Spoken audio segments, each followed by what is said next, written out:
Welcome back. ఈ మధ్య కాలంలో ప్రదర్శనలు అంటే బల ప్రదర్శనలు ఎందుకన్నానంటే ముందుగా కూడా పరామర్శల పేరుతో బల ప్రదర్శన చూపించుకునే ప్రయత్నం చేస్తోంది YCP.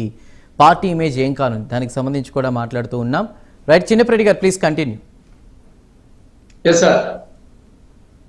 Sir YS Jaganmohan Reddy గారు పరామర్శకు వెళితే ఆ వచ్చినటువంటి జన ప్రపంచం ఎవరేమి మేము మీటింగ్ కి రమ్మనమనో లేకపోతే చెప్పినటువంటి విషయాలు కాదు, ఎక్కడికక్కడికి మొత్తం కూడా నిర్బంధం చేస్తే వచ్చినటువంటి ప్రజలు మొత్తం బారికేడ్లు కాదు సార్, కంచెలు కట్టి బారికేడ్లు పెట్టి కాలువలు దువ్వుతా ఉన్నటువంటి పరిస్థితి ఇది ఎక్కడా చూడలేదు సార్. ఈ భూప్రపంచం మీద ఏ రాజకీయ నాయకుడు వచ్చినప్పటికీ కూడా ఎక్కడ ఏ ఇబ్బంది ఉండదు. వైఎస్ జగన్మోహన్ రెడ్డి గారు వస్తే మాత్రం ఎమ్మటే రాష్ట్రంలో ఉన్న బారికేడ్లు మొత్తం అక్కడికి చేరుతాయి, కంచె మొత్తం అక్కడికి చేరుతుంది. ఎక్కడికి రాకుండా ఒక రూట్ మ్యాప్ వేసి ఎక్కడెక్కడ ప్రజలు రావడానికి అడ్డగించడానికి వేదికలు ఎలా ఉన్నాయి అన్నిటిని కూడా బ్లాక్ చేసేటటువంటి యంత్రాంగం మొత్తాన్ని కూడా వాడుతూ ఉన్నటువంటి పరిస్థితి.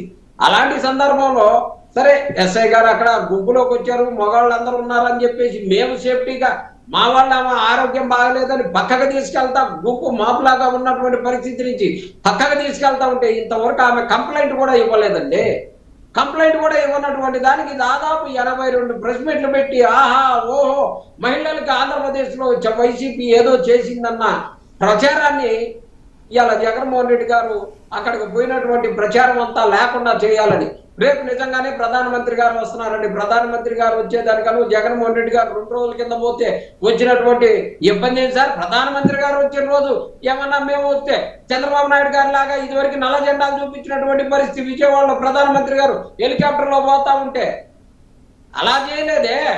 వైఎస్ఆర్ కాంగ్రెస్ పార్టీ నాయకుడు మాజీ మంత్రి ఆయన ఫిషర్మెన్ కమ్యూనిటీకి చెందినటువంటి ఆయన్ని అన్యాయంగా జైల్లో వేశారని ఆయన పరామర్శించడానికి వెళ్తా ఉన్నటువంటి పరిస్థితుల్లో మొత్తం టాపిక్ డైవర్ట్ చేసి చంద్రబాబు నాయుడు గారు లోకేష్ ని రాజీనామా చేయమనేటటువంటి ఉద్యమం ఒకవైపు నడుస్తా ఉంటే వాటన్నిటిని డైవర్ట్ చేయడం కోసం ప్రతి ఎమ్మెల్యేని బతిలాడి ప్రెస్ మీట్ పెట్టిస్తున్నారు. ఇది ఎక్కడ కోలా సార్?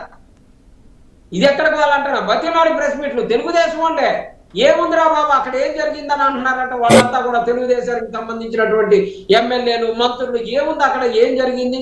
వాళ్ళు ఏదో పక్కకు తీసుకెళ్తున్నారట, మమ్మల్ని ఎందుకు బలవంతంగా ఇచ్చేయమన్నారు, ప్రెస్ మీట్లు పెట్టమన్నారు అంటమను. మరి చేసేది ఏముంది? ఎవరి వాళ్ళు ప్రెస్ మీట్లు వరుసను పెడతా ఉన్నారు. ఇది జరిగే తంతు.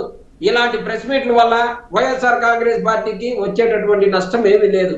కానీ మహిళల్ని గౌరవించాల్సినటువంటి ఈ తెలుగుదేశం ప్రభుత్వం మొత్తం కూడా చాలా ఈ కూటమి అంతా కూడా రాష్ట్ర ప్రజల్ని చాలా ఇబ్బందులకు గురి చేస్తారు. వాటన్నిటి మీద దృష్టి పెట్టి ఎన్నో రేపులు సార్, అత్తాకోడళ్ళని రేపు చేసినటువంటి ప్రభుత్వాలు ఎక్కడన్నా చూసాం సార్?